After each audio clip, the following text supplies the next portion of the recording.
Сәлеметсіздер ме, құрметті менің каналымның көрермендері. Әлия әлемі каналында бүгін тағы да бөлме гүлдері туралы дәстүрлі видео сабағымызды бастаймыз десек, артық айтқандық болмас. Менің видеоларым сіздерге ұнаса, соңына дейін қарап, лүпіл басып, тұрақты тіркелу үшін болып, және өзгелермен бөлісіп отыруларыңызды өтініп сұраймын, және рахмет айтамын. Осыдан бірнеше ай бұрын бөлме гүлінің бірі жолақты эхмея туралы айтқан едім. Ол кезде сол видеодан көретін болсаңыздар, бұның ортасында әп-әдемі алқызыл гүлі болды. Ол гүл 5-6 ай тұрғаннан кейін әрине қурады, бірақ негізгі аналық гүлге ешқандай зақым келген жоқ. Одан да гөрі көлемдірек болып өсе бастады. Және бұл гүлдің тағы да бір жаңалығы, оның жанында екінші жаңа эхмея пайда болды. Бұл эхмеяның да бойы біршама тез өсіп келе жатыр. Бір ыдыстан екіге бөліп ажыратып отырғызатын уақыт келіп жетті. Бұл эхмея гүлінің топырағының құрамына негізінен кокос талшықтары, кокос субстраты көбірек болу керек. Топырақ өте жеңіл болуы керек. Және негізінен орхидея гүлдеріне арналған топырақты алсаңыз, сол жақсы болады. Топырақ құрамы өте жақсы.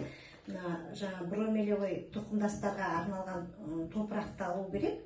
Бұл гусмания дейтін гүлге арналған топырақ, орхидеяға арналған топырақ, міне топырақ өте жеңіл.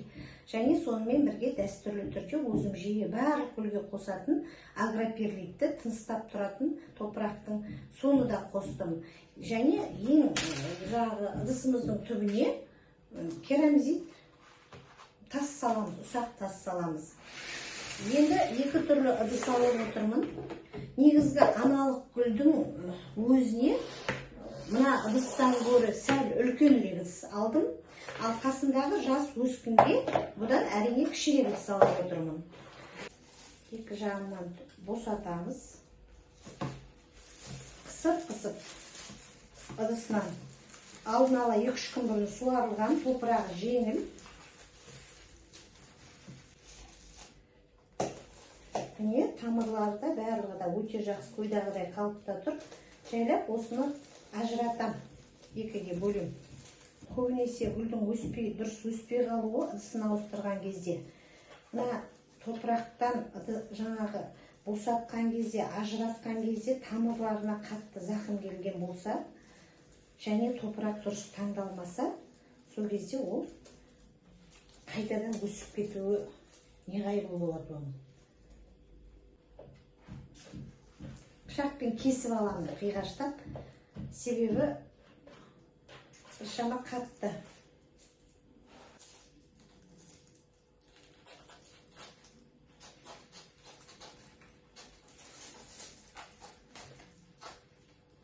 Міне мен эхмеяның жас екінші өскінін ажыратып алдым.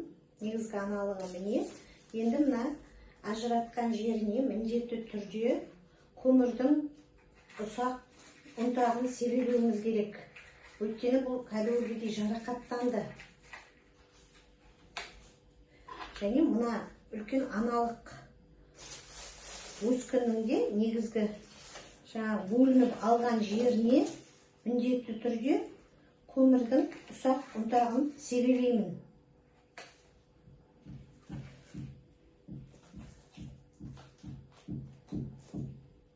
Сонда бұл тез жазылуына кішкене болса да септігі болады бұның. Топырағымыз дайын.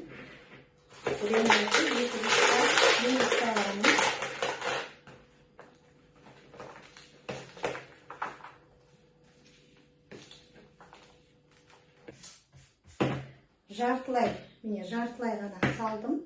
Енді эхмеямызды осы топыраққа орналастырамыз. Бұл топырақтың құрамы өте жақсы келеді. Және мен өзімнің видеоларымда айтып жүрмін. Мына топырақ жаңа болған кезде бірден жаңағы тыңайтқышты аса көп салмаса да болады. Өйткені топырақтың құрамында жаңа болғаннан кейін әзірге минералдық өзінің қажетті өнімдері бар.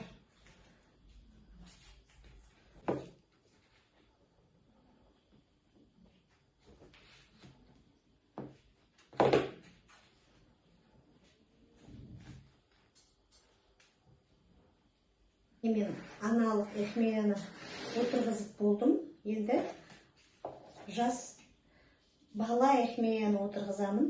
Мына арада аңғарып қарасаңыздар, кішкене тамыры бар. Бұны үйде егер ағаш көмірінің ұнтағы болмаса, кәдімгі чеберігіні уголь дейміз ғой, таблетка. Соғанда ұнтақтап салып, езіп үстіне себелеуге болады. Мен тағы да себеледім. Топырағымызды құмыраға салайық, ыдысқа. Тағы да жартылай салып аламыз. Содан кейін барып эхмияның өзін отырғызып, үстіне топырақты еселеп саламыз. Бұл эхмияның күтімін қиын деп ойламаңыздар. Мен өзінің үйімде тап терезенің алдында тұрған жоқ. Терезеге тақау жерде, терезеге жақын жерде тұрды, бірақ терезенің алдында бұл гүлге орын болған жоқ. Содан кейін әуел баста ойлағанмын, енді шыны керек күнбе-күн бұның жапырақтарын сүртіп, су бүркіп жүруге мүмкіндік болған жоқ. Күтімі өте оңай, жақсы, жеңіл дейтінім. Анда-санда суарып тұрдым, тыңайтқыштан анда-санда қосып тұрдым, бірақ басқада ешқандай қиындық болған жоқ. Қымбатты достар, міне эхмия гүлін екі ыдысқа бөліп отырғыздым. Қазір енді мына топырақ өте жеңіл, үлкен эхмияның салмағы ауырлау. Сондықтан мына топыраққа кішкене еселеп басып, қайтадан су құйып, мынаға да су құйып қояйық. Бөлме температурасында тұрған сумен суарамын міндетті түрде. Үстінен жайлап қана жан-жағынан басып қойғанымыз дұрыс. Біз эхмия гүлін сіздермен бірге екі ыдысқа бөліп отырғыздық. Гүл өсіруде ешқандай қиындық жоқ. Бөлмеңізді гүлмен жайнатып қойғыңыз келсе, бұрын гүл өсірмеген болсаңыз, қорықпай кірісіңіз. Осыменен сіздерге эхмия туралы өзіндік видео тәжірибемді аяқтаймын. Келесіде кездескенше сау саламатта болыңыздар.